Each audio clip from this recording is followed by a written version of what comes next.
নমস্কার, জ্যোতিষাঙ্গিক আচার্য রসিক কৌশিক অনুষ্ঠানে সবাইকে স্বাগত জানাই। আশা করি সবাই ভালো আছেন, সুস্থ আছেন। আজকে একটু মকর রাশিকে নিয়ে আলোচনা করি যে মকর রাশি সেপ্টেম্বর 2024 মাসটি, এই মাসটি কেমন যেতে চলেছে, ভালো মন্দ কি কি ঘটতে পারে। কর্মজীবনের জন্য মাসটি কিন্তু যথেষ্ট অনুকূল হওয়ার সম্ভাবনা রয়েছে। তার আগে একটু বলে নিই, আপনার নিজের জন্মছকও কিন্তু বিচার্য। আপনার জন্মছকে গ্রহের অবস্থান কিন্তু অনেক কিছু বলবে। নিজের জন্মছক উপর ভিত্তি করে কিন্তু ফল অনেকটাই আপনার নির্ভর করবে। যাই হোক, কর্মজীবনের জন্য কিন্তু এই মাসটি যথেষ্ট অনুকূল হওয়ার সম্ভাবনা রয়েছে। বেসরকারি সংস্থায় কর্মরতরা নতুন সুযোগ পাবে। ঊর্ধ্বতন কর্তৃপক্ষের থেকে পূর্ণ সমর্থন আপনার শত্রুদের পরাস্ত করতে সাহায্য করবে। তবে অন্যের কোনো কাজে হস্তক্ষেপ করবেন না, এড়িয়ে চলবার চেষ্টা করুন, নাহলে কিন্তু কর্মক্ষেত্রে সমস্যায় পড়তে হতে পারে, যে কোনো কাজে বাধার মুখে পড়তে হতে পারে। 18 সেপ্টেম্বর শুক্র তুলা রাশিতে দশমে প্রবেশ করলে আয় বাড়বে। আর্থিক স্থিতি আগের থেকে অনেক মজবুত হবে, অনেক ভালো হবে, দৃঢ় হবে। সরকারি চাকরিজীবী যারা সরকারি চাকরি করছেন তাদের জন্য মাসটি কিন্তু মোটামুটি ফেভারে থাকবে, অনুকূলে থাকবে। নিজের মনোমতো জায়গায় স্থানান্তরি বা বদলি দুটোই কিন্তু ঘটতে পারে। শুধু আর কর্মে কঠোর পরিশ্রম ঊর্ধ্বতন কর্তৃপক্ষকে প্রভাবিত করায় কর্মক্ষেত্রে নিজের মনোমতো ফল পাওয়ার যথেষ্ট সম্ভাবনা রয়েছে। মাসের শুরুতে সবসময় বুধের উপস্থিতি নিজের সিদ্ধান্ত ব্যবসায় অগ্রগতি এবং উন্নতি দুটোই কিন্তু ঘটাবে। তৃতীয় রাহু থাকায় ব্যবসায় ঝুঁকি নিতে হতে পারে, যেটা ব্যবসার জন্য খুব উপকারী প্রমাণিত হবে। তবে সতর্ক থাকা প্রয়োজন সব ক্ষেত্রে। কোনো অজানা ব্যক্তি এ মাসে ব্যবসায় অংশীদারিত্বে প্রস্তাব দিতে পারে। তবে কোনো সিদ্ধান্ত নেওয়ার আগে অভিজ্ঞ কোনো ব্যক্তির পরামর্শ নেওয়া কিন্তু ভীষণ প্রয়োজন পড়বে।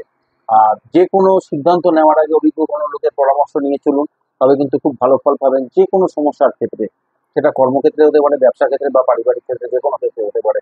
আর আর্থিক অবস্থার কথা বলতে গেলে মকর রাশির এই সেপ্টেম্বর 2024-এ দ্বিতীয় বকরি শনি নিজের রাশি কুম্ভতে থাকায় আর্থিক পরিস্থিতির উন্নতি এবং সঞ্চয় যথেষ্ট সাহায্য করবে।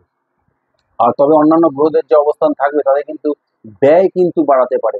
যেমন ষষ্ঠে মঙ্গল থাকছে বর্তমানে এবং দ্বাদশে দৃষ্টি দিচ্ছে, ফলে ব্যয় বাড়বে। এবং অষ্টমে রবি থেকে দ্বিতীয়ভাবে দৃষ্টি দিচ্ছে শনির উপরে, শনি রবি একটা সমসপ্তম যোগ আছে, এটাও কিন্তু ব্যয় বাড়াবে যথেষ্ট। একাদশে বৃহস্পতির দৃষ্টি উপার্জনের নতুন উৎস কিন্তু খুঁজে পাবেন। আয় ব্যয়ের মধ্যে একটা সমতা রক্ষা করে কিন্তু চলার প্রয়োজন পড়বে। মাসের শেষ ভাগে রবি নবমে, শুক্র দশমে প্রবেশ করবে। 18 সেপ্টেম্বর শুক্র তুলায় যাবে এবং 16 সেপ্টেম্বর রবি কন্যায় আসবে। নবমে এবং দশমে যাবে দুটো গ্রহ মাসের শেষ ভাগে। এর থেকে কিন্তু অনেকটাই ভালো সময় আশা করতে পারেন। এবং রাহু তৃতীয় থাকায় একাদশে দৃষ্টি দেবে, ফলে আর্থিক উন্নতিতে যথেষ্ট অবদান রাখবে।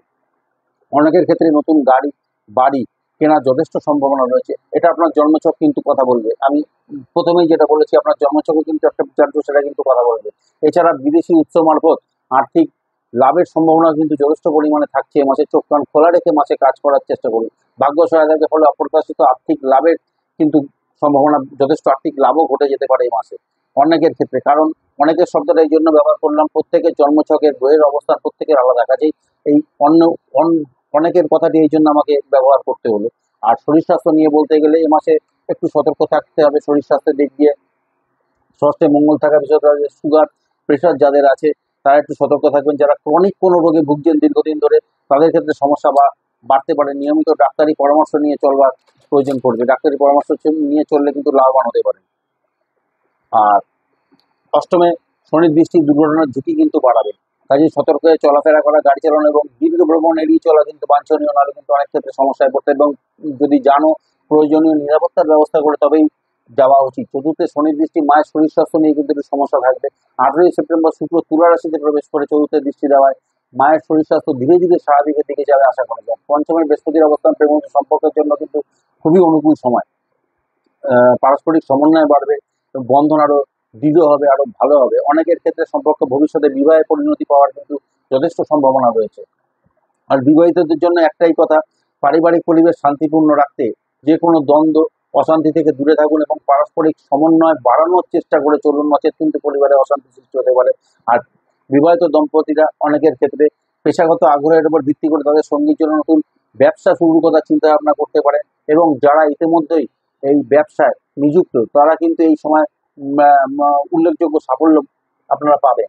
আর ব্যক্তিগত সম্পর্কের জন্য মাসটি কিন্তু খুবই ভালো ফল দিতে চলেছে। এই মাসে গ্রহের যে অবস্থান থাকবে, দ্বিতীয় শনি থাকায় পরিবারে উত্তেজনা, অশান্তির সৃষ্টি হতে পারে। তবে যাদের আইনি সমস্যা আছে তারা কিন্তু একটু সতর্ক থাকবেন, তারা কিন্তু সমস্যায় পড়তে পারেন, তার সমস্যা আরো বাড়তে পারে। এই মাসে একটু সতর্ক থেকে চলতে হবে আইনি সমস্যা যাদের আছে। তবে সব পরিস্থিতিতে ভাই বোনের পূর্ণ সমর্থন পাবেন। আর শনির মন্ত্র 108 বার, শনির বীজ মন্ত্র অনেকেই জানেন, 108 বার পাঠ করুন এবং কুমারী মেয়েদের প্রণাম করে চলবার চেষ্টা করুন। তো এই গেল মকর রাশির সেপ্টেম্বর 2024 কেমন যাবে। তা ভালো থাকবেন, সুস্থ থাকবেন। ধন্যবাদ, নমস্কার।